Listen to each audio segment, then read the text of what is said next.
Hello, everybody. Hello, hello. Welcome. Thank you for being here this afternoon.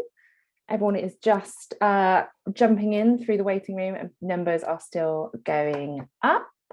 Whilst you have this little moment, whilst we're getting started, I would highly encourage you to change your name if you haven't done so already on your Zoom profile to perhaps say where you're from, or in terms of your organizations or your companies, or if you've got sort of specific production roles that you think might be useful. I would encourage you to change those names now if you can. If you're not sure, if Teams is usually your preference and we're on Zoom, it's the top 3 dots on your own picture to change those. There's still people jumping up and jumping in. Welcome everybody. It's lovely to see everyone. Fab. So if you also, whilst we get started, if you aren't already following us on all our wonderful social media channels at We Are Albert, I would also encourage you to do so. Please do ensure that you are following us on social media. We Are Albert in all places, and I'd also really like to take this opportunity to thank our partners. All of Albert's events are currently free to attend, and that is due to the generosity of Good Energy, Sergeant Disc, Camera Asset Store, Location One, and Green Tomato Cars.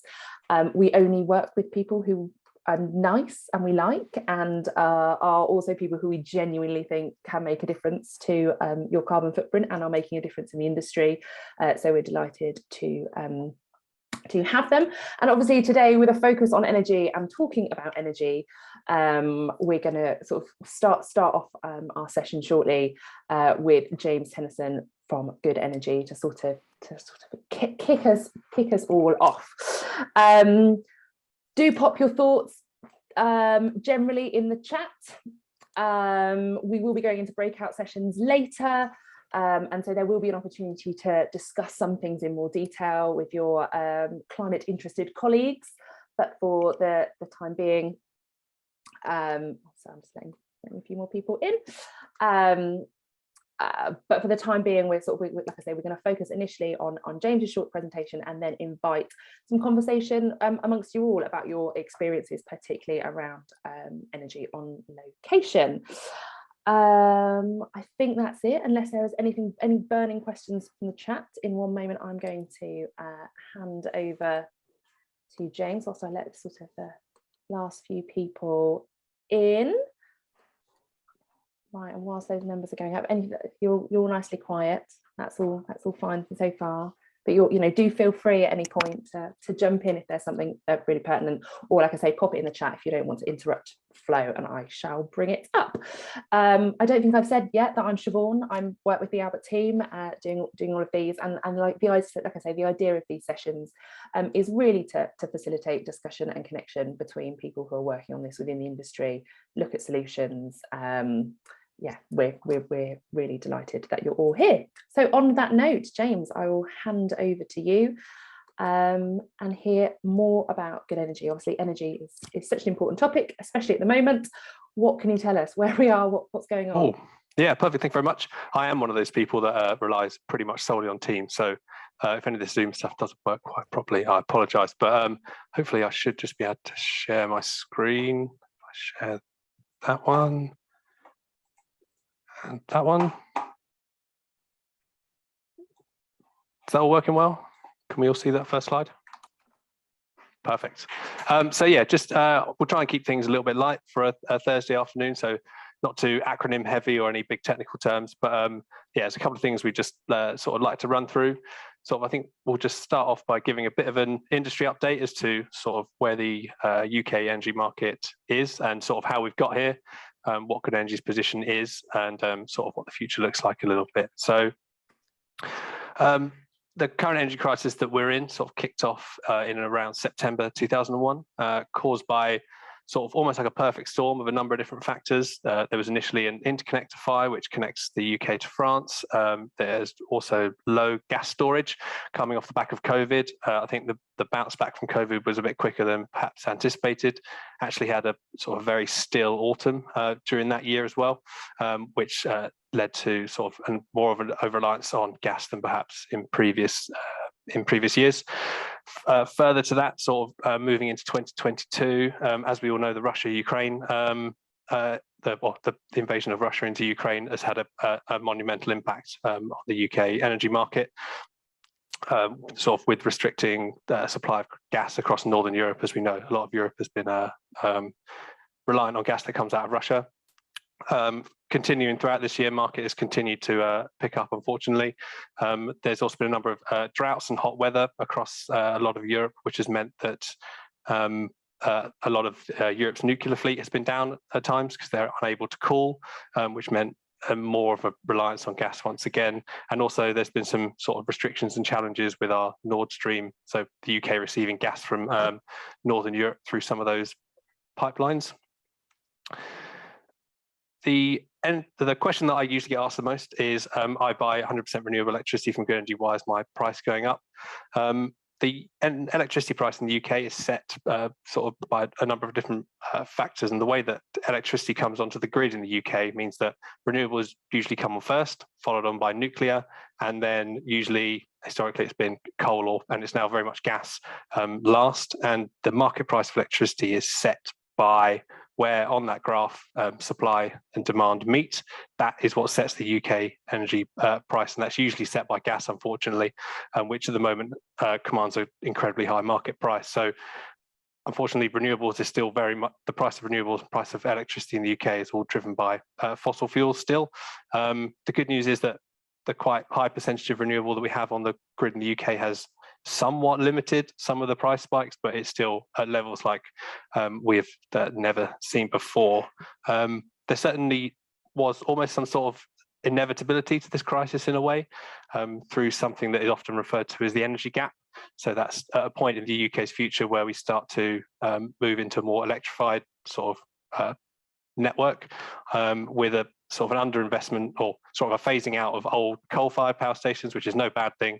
No new investment in nuclear, cut to renewable subsidies have all sort of meant an over-reliance on gas, unfortunately, which has all just sort of contributed and made this crisis slightly worse. And this is just sort of as a result of a lack of pretty much any sort of coherent UK energy policy over the last 15 years, but we sort of battle on anyway. It'd be good to sort of mention there does seem to be a little bit of confusion at the moment around some of the profits that energy, I'm going to use the word companies, are making, should I say, in that you often see lots of headlines around quarterly profits of British Gas or BP or Shell or something in the billions of pounds. That's predominantly coming from a production aspect, so actually producing electricity through burning of gas and stuff. Some sort of say they're making hay while the sun shines. Others might suggest it's just where the market price of electricity is, gas is at the moment, means that it commands that high price. Electricity suppliers like Good Energy and ones that actually deliver the electricity to your door, margins still remain sort of pretty slim, as they always have done on those contracts. So it's just sort of good to put a little bit of context behind them, because you do see sort of campaigns around don't pay your energy bill, don't pay your electricity supplier, but that isn't maybe not always as effective as people might suggest, because you may do more damage than good by putting electricity suppliers out of business. All of this has just highlighted the fact that we need to sort of move towards a more diversified, decentralized renewable electricity system. Unfortunately, hearing the likes of Liz Truss mention that she's disgusted every time that she drives past a solar farm because it's not growing potatoes or wheat or something doesn't fill us full of confidence. But yeah, that's certainly the situation. That's certainly the infrastructure that we need to move towards. It does look like market will continue to be quite volatile over this winter again. This is just again driven by a lot of external market forces, and it's sort of affecting all of Northern Europe in a similar bucket, but the UK has been affected more than others. And the final point to make is that it kind of pales a little bit in significance now, but suppliers are still having to pick up the costs from the 36 suppliers that went bust last year. So a lot of those suppliers have to pay into stuff like subsidies for renewable generation. And if they didn't meet those costs are then spread across the rest of the marketplace. So the part of the reason why a lot of people's standing charges are increasing is because suppliers have to make up those costs, unfortunately. So I would sort of encourage everybody to go away and look at, we have 2 fantastic blogs out at the moment by my colleague Simon that sort of goes into a little bit more detail around how energy prices set in the UK, talking about the merit order effect in a bit more detail than I already have. But I could sort of encourage anybody to go have a look at those. They're really nice, approachable, just sort of go away and read them. Happy to sort of send some links around later or point you in the right direction. But if you just search Good Energy /blogs, you'll find all the content on there. Thought I'd just go into a little bit more detail about sort of Good Energy's current offerings and sort of where we sit in the marketplace. But first of all, I think it's just almost a little bit of a round of applause to the Albert Creative Energy Project. Currently, it saves around 5,000 tons of carbon annually. I couldn't quite work it out from the start of the Creative Energy Project because it just got a little bit confusing. But about 5,000 tons annually, which equates to, you'd have to plant 85,000 trees and let them grow for 10 years to sequester that amount of carbon. So even though we've got over 200 supplies on, it is making a tangible difference. And yeah, it's something that I've been super proud to work on at Good Energy over the last 5 or 6 years. Yeah, it's something that I'm always really proud to talk about. All of the electricity that Good Energy supply is 100% UK sourced, REGO backed, and what we like to say is PPA backed as well. So that means that we purchase enough electricity from 1,700 independent generators all across the UK to support all the customers that we have. There is certain times we have to buy and sell small amounts on the market, but we always make sure that we buy more than we need from independent generators to cover off those situations. That sort of leads on. We tend to refer to these as our power partners because they really are sort of the backbone of what makes Good Energy what it is, with such a huge diverse range of people that sell us our power, from small farmers to large-scale wind and solar development, small hydro schemes, and they're spread all across the UK, which is also really important. Sort of just a diverse mix of technologies in your fuel mix. And I think you'll see from Good Energy over the next sort of 12 to 18 months a real sort of move and transformation into sort of the energy services space. So really being sort of the one-stop shop for whether you want to sell electricity to Good Energy, whether you want to buy it, whether we can help enable some home generation for you, whether that is through offering EV tariffs, or sort of more through our sort of transport investments into stuff like ZapMap, really sort of looking to be the sort of one-stop shop for any of those sort of electricity generation consumption sort of needs, really. Sort of break down more into a bit more of sort of our service offering. So like I said, we supply domestic electricity customers, we supply large industrial and commercial customers, small business customers. We purchase electricity from small scale generation assets all the way up to, like I said, large wind farms, solar farms, anaerobic digestion. And we really do know all these 1,700 customers on a first name basis. One of them, it's always quite fascinating, is that one of the guys that we purchase electricity from and have done for the last 15 years doesn't actually believe in computers. So we contract that every year through sending him stuff in the post. He pays through check. But I think when it comes to generating electricity in the correct way and doing it right, I think we're sort of always there to sort of help enable that in any way. Yeah, there's some quite unique characters, and we really do know them. They are really sort of a community that support what we do, and we support their generation for that. Any of the Albert members that switch to Good Energy will have a named account manager, whether you're an incredibly small consumer or an incredibly large one. So if there are any questions or bits and pieces, you have that sort of personalized account management from Good Energy, which is always pretty good. So yeah, 9 to 5, you can call up, and there should be a named account manager on the end of the phone that you can always relate to. Because of the way that Good Energy sources its electricity through PPA backed renewable supply, you can report your electricity carbon from electricity consumption as 0 through Scope 2, which is pretty good. And I think for Good Energy, it's just about sort of supporting that, being there to support that journey and all of your various different journeys towards net zero. We're obviously aware that yeah, it's a pretty tricky time across the industry for everybody, and prioritizing what makes the most sense for you at the moment is absolutely what you need to be doing. But yeah, got any questions and stuff, more than happy to reach out, which I think leads me on sort of quite nicely to sort of greenwashing and sort of regos. Thought I'd just give a little bit of a refresher on what some of this stuff means and what to look out for when purchasing the correct tariff from different suppliers and stuff like that. So for every unit of electricity, every unit of renewable electricity that is generated in the UK, a renewable energy guarantee of origin certificate is produced alongside that. That basically authenticates where that power has come from and gives assurances that it is from a renewable source. These certificates command a market value. They used to be incredibly cheap and nobody particularly wanted them. Now, as more suppliers have got on board with recognizing that obviously green, words like green and renewable and all that sort of stuff is also very good for marketing, that lots of suppliers now simply buy those certificates to green up their supply. So what you can do in the UK is you can go buy some power directly on the market, probably from a fossil fuel backed power source, go to a renewable generation asset, buy a certificate, match those two off, and that qualifies as being a unit of renewable electricity. However, for us, that's pretty much just doing the bare minimum.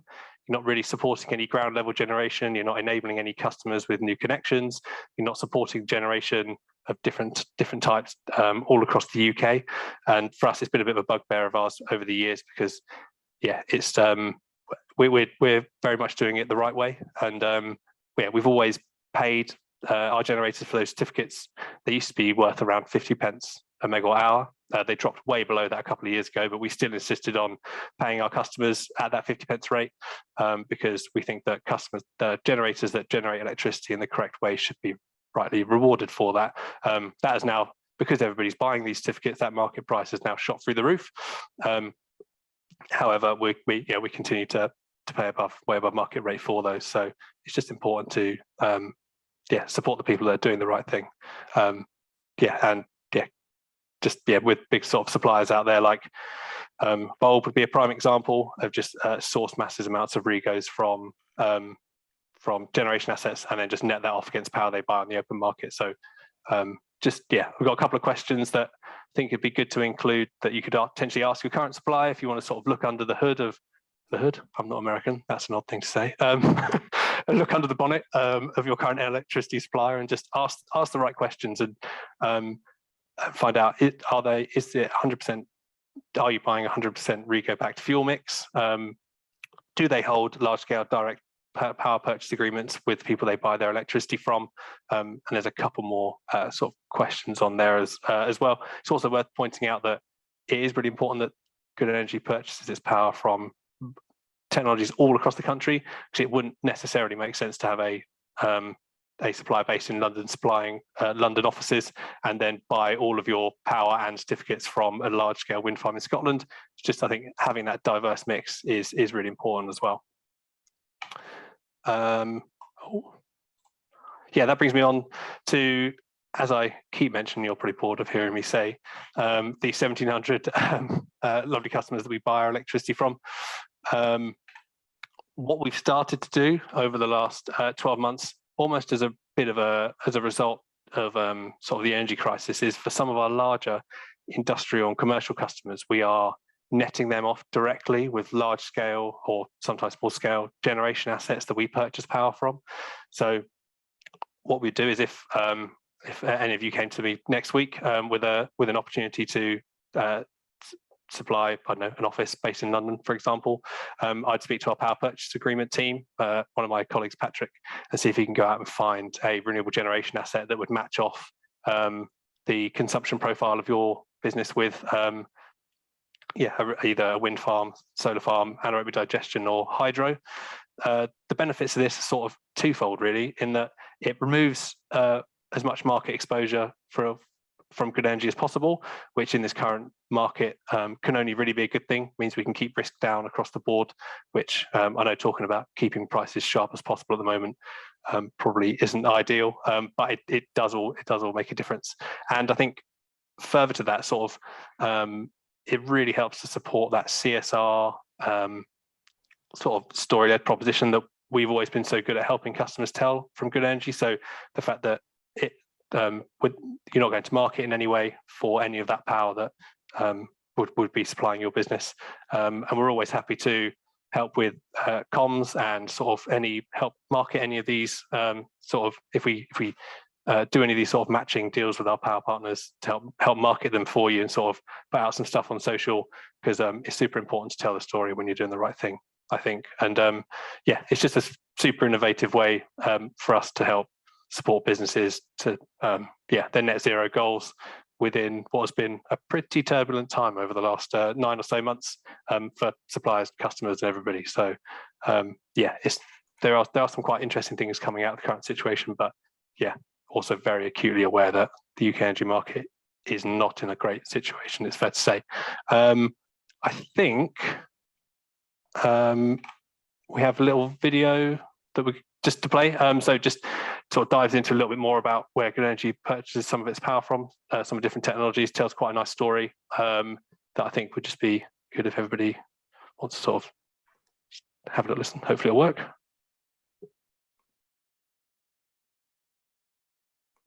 When you start thinking about waste as a resource, it completely reframes the question.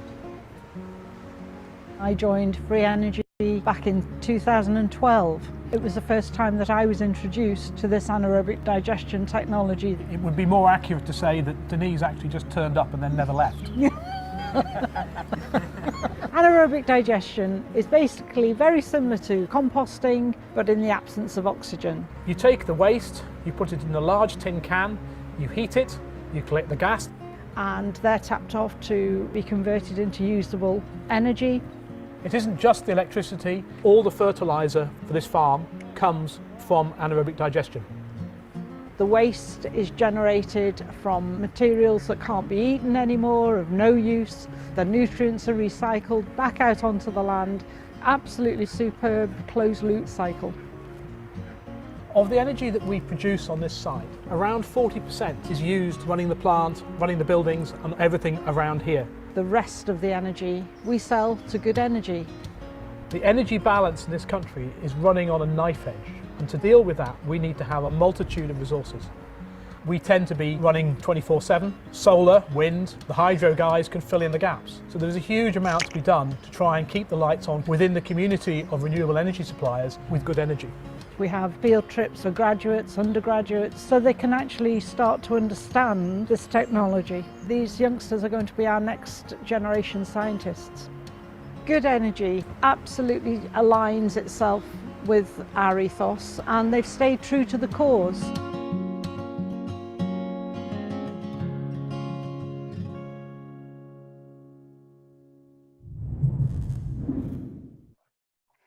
Cool. Thanks. No worries. Yeah, I probably rushed through quite a lot of information there, but yeah, like I said, check out all of our blog posts, bits and pieces. They're all super approachable and sort of help demystify any of the sort of some of the complex natures around the energy industry. I think yeah, there's some great stuff on there. Oh.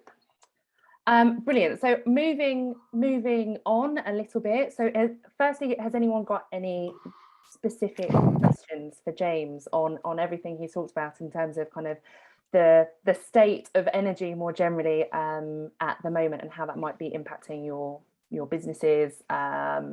Is there anything in particular that anybody wants to raise? Steve, I noticed that you had a question you mentioned about RE100. Did you want to pick up on that? Yeah, James, I'm project managing the Albert Sustainable Studio standard, and one of the questions we ask studios is if their energy is compliant or in line with the technical standards of RE100. And I think that sometimes confuses people. And I just wonder, first of all, is Good Energy, I'm assuming Good Energy would be, but do you know anything about RE100 and whether you might be able to explain that to people? Not overly, I'd say. We've always complied with so any of the, like I said in the presentation, that we you can report any of your carbon on scope, any of your carbon from electricity under scope 2 reporting as 0, and I sort of assume that would be similar under the RE100 stuff. I was hoping that I think one of my colleagues, Tom, might be on the call as well, but perhaps he's dropped off, who may be able to add a little bit more insight into that.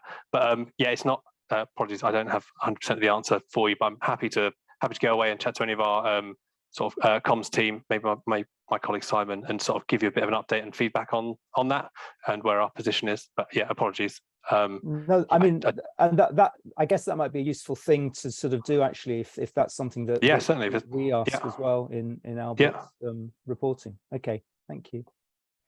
And also, we've had a question, Tilly's popped in here about confirming on whether or not it's still possible to actually switch to 100% renewable energy supply at the moment.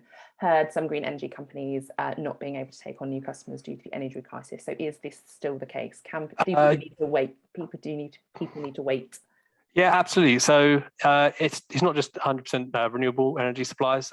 Other suppliers across the marketplace from time to time over the last year have at certain times pulled their pricing. That's basically because market has been increasing at such a rate that even from the time of me sending you a contract and you signing it would mean that the supplier will be making huge losses on that. That's part of the reason why some suppliers haven't been taking on customers from time to time. I'd say that we are probably a little bit less flexible at certain times when it comes to taking on customers. Like I said, we're trying to match off as many of our large industrial and commercial customers as possible directly with renewable generation assets, which does mean that we perhaps ask for a little bit less flexibility from the customer of when they can sign, because trying to tie those two things up together can be a little bit tricky and a little bit challenging. And there's a reason why other suppliers haven't been doing this for a very long time, because it does take quite a lot of work and quite a lot of knowledge to do.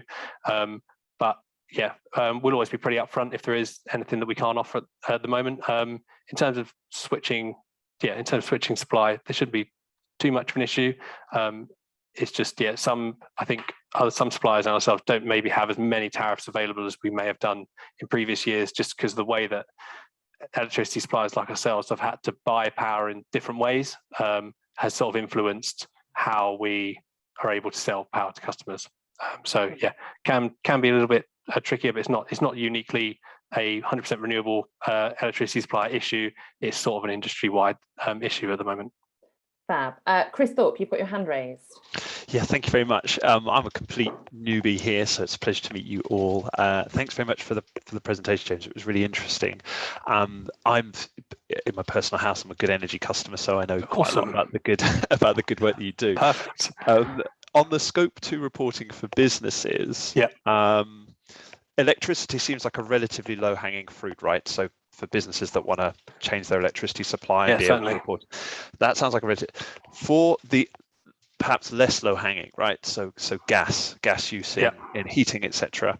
That video there showed some folks using an anaerobic digester to create gas. What sort of offering can Good Energy provide to businesses in terms of reducing emissions from the gas side of their energy consumption? If you could just help expand on how possible that would be. Yeah, certainly. So it's I'll give you just a 2-second background on where Good Energy supply proposition has come from. So initially, Good Energy didn't that's what a terrible phrase, didn't supply any gas to customers because we're a 100% renewable electricity supplier. We then sort of listened to feedback from a lot of our customers. They'd like a dual fuel proposition. So initially we went to market and purchase and were able to source a tariff that was I think at the time was 7% of that gas was from green gas sources, and the rest of that was carbon offset through various schemes across the UK. It was absolutely the best offering that we could find at the time, and sort of limited to domestic customers. We've grown that very slightly out to some of our small, medium enterprise customers as well, and I now believe that it's around 10% of that has come from is green gas. We chose 10% because that's currently about the amount of green gas that's put onto the grid anyway. As a proportion of all of the UK green gas, around 10% of that is green. The rest of that we carbon offset. Unfortunately, that proposition is limited to domestic and small medium enterprise customers at the moment. We don't believe with the resources that we have that we could adequately find a product that we would believe in and then want to offer to our customers on a larger scale than that. Therefore, it's not a proposition that we've grown beyond, some smaller, medium enterprise customers and domestic customers. So, green gas is always that's really helpful. Always a challenge, but we're always scanning the market to see if there is a proposition that we could use. But there's just not one that we'd be happy to sort of sell or offer to our customers. Right, now being conscious of time, James is staying around and will be part of the breakout rooms, and there might be some more opportunities for questions from him again later. But I also want to move on to sort of an additional part of today's session, which is talking a little bit about, when we're talking about energy on set and on location, because I know that that's something of interest to lots of you here today. Do sort of flag if you've got particular thoughts, things that you've been using, but I have sort of Blue Peter style prepared a couple of people who I know are engaged in this topic, and Phil ITV has kindly said he'll put in some thoughts, and I know has been doing a lot of work, and I think you flagged to me that you're looking at it in two-pronged approach sort of thing, the technical limitations of how you're sourcing your energy on set, and also sort of managing sort of culturally people's change in energy use. Do you want to add any more to that, Phil, for me? Yeah, I think that's the second. Hi everyone, by the way, and thanks for throwing me in at the deep end. Appreciate that as well. So I think the cultural piece is probably going to be potentially the more challenging. So I think maybe that's something as an industry we could have a wider conversation about, I think. And the reason is that if we're looking at new solutions, so I think a little bit like the comments from around good energy there's a lot of pitfalls for different types of fuels that claim to be something great, magic silver bullets, etc., that they're just not. And so how do we work around that education to avoid greenwashing?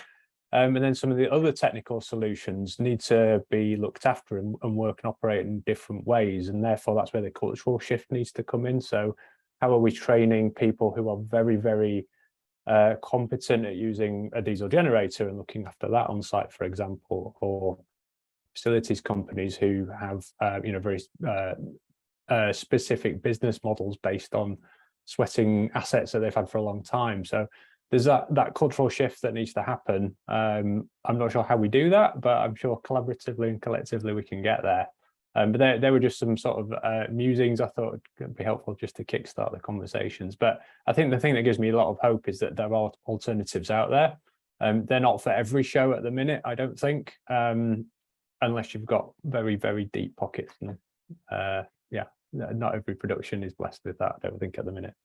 And are there particular success stories that you can point to, or even just things that you're trialing that you think are of interest, that across the range of things that you're doing?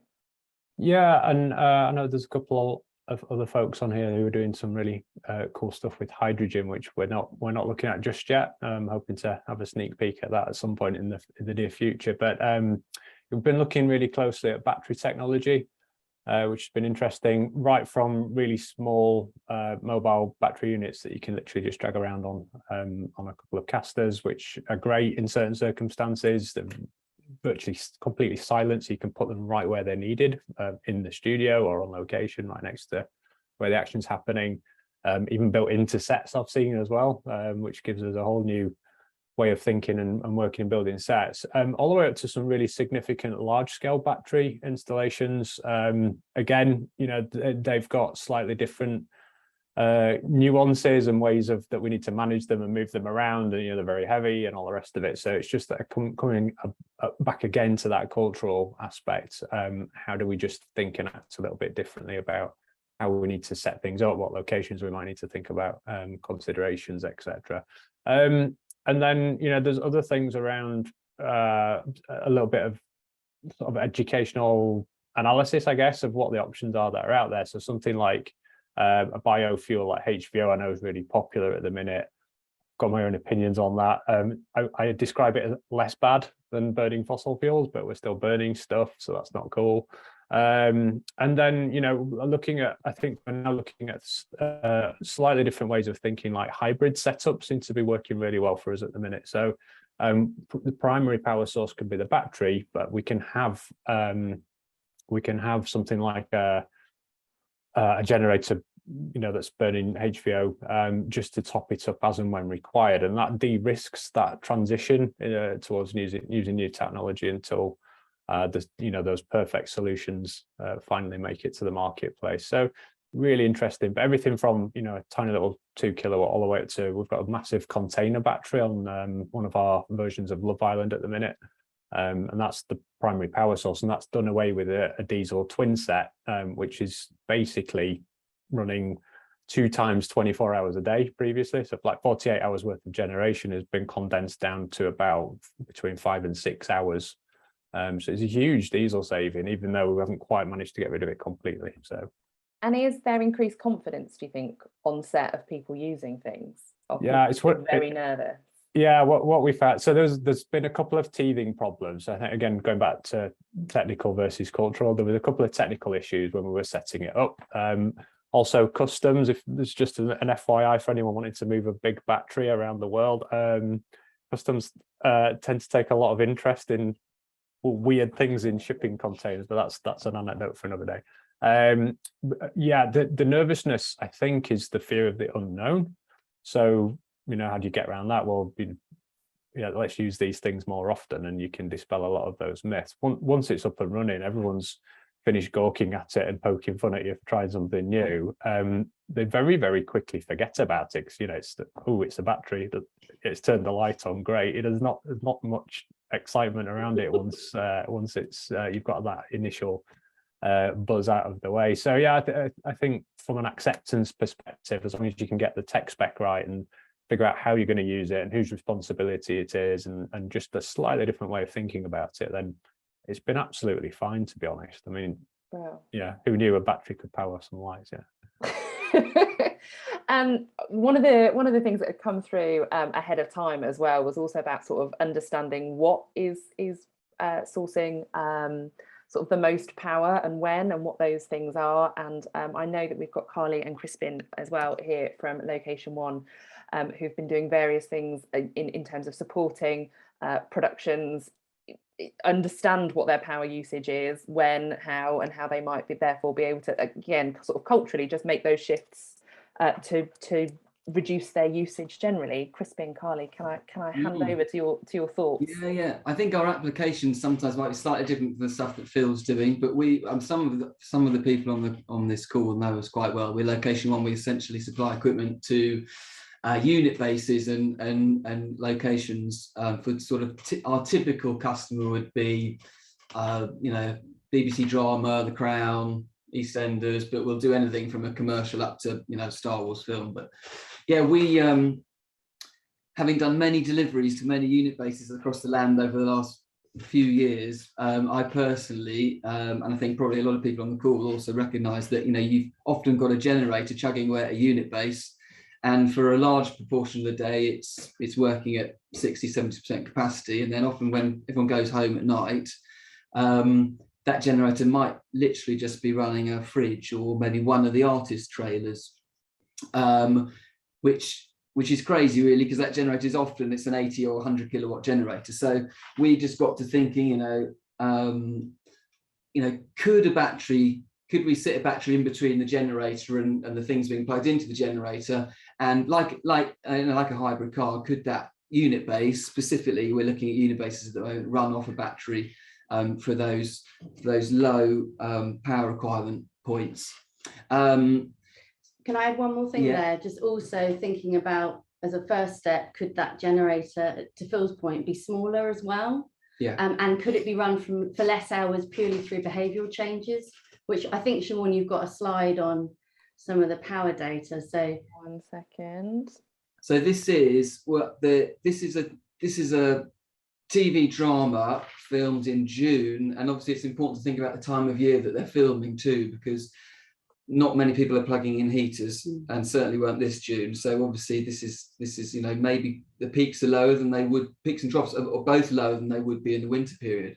But yes, we're trying to find productions, and if there are any friendly production managers, producers, execs on the call who'd be interested in allowing us to trial, potentially free of charge, their shoot, we would love to come and gather some data from the output on their generator at unit base. But Carly, could you just talk through this? Well, I was just going to say, I mean, basically what we did was Crispin went down to site. We have to keep this anonymous at the moment, and we put a smart distro in that was tracking the apparent power across the different sockets. So Crispin went in and labelled up all the sockets, so you can see them here. You know, I knew that on socket 7, I've got a 3-way trailer, I've got a honey wagon. So I could log into the software, and there is a lag of a few hours, but I could log into the software and see the power, apparent power that was coming across these various sockets. So that in itself alone becomes really valuable data. I think we were running, I think if you go to the previous slide, Siobhan, the first slide, I think that's the overview slide. These are all the separate. Yeah, so this is basically everything added together. I think the generator was about 84 kVA, and it's traditionally, you know, the way people like to size generators is think about everything that could be turned on, add up all the kilowatts and think that's my size generator, which actually for this particular site would have been an 84 kVA generator or 60 kilowatts.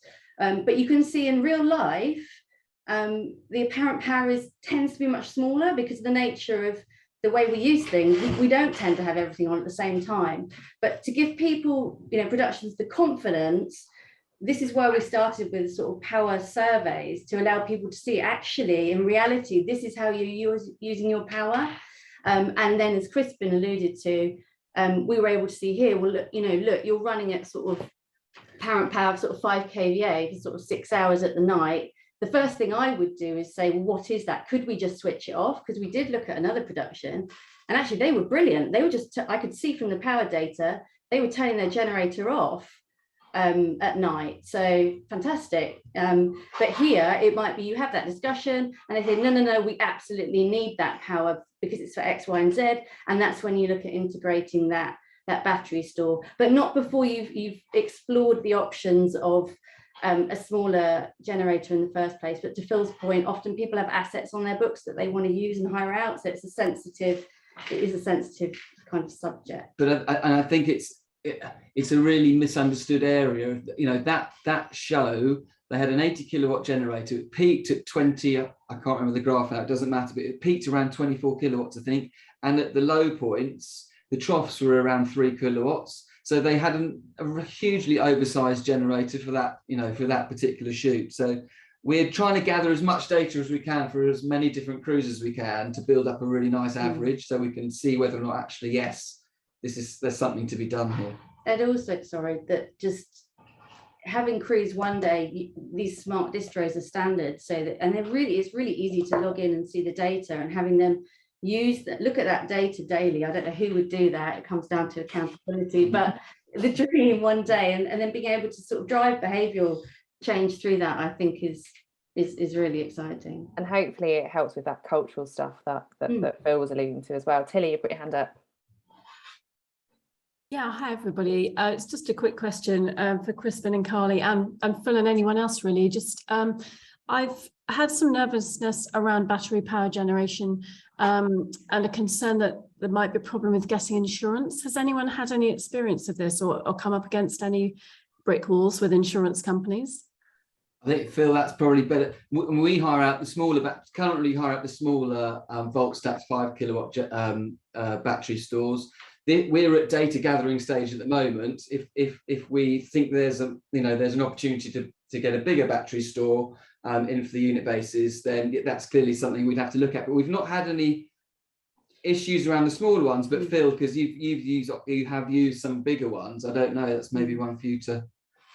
Yeah, the main trial that we ran was on I've forgotten the size of the battery unit, but basically it powered one of our soaps for about 6 weeks solid, to a point where it was getting a bit boring. So we sent the charge hand out to try and break it, not permanently, just temporary.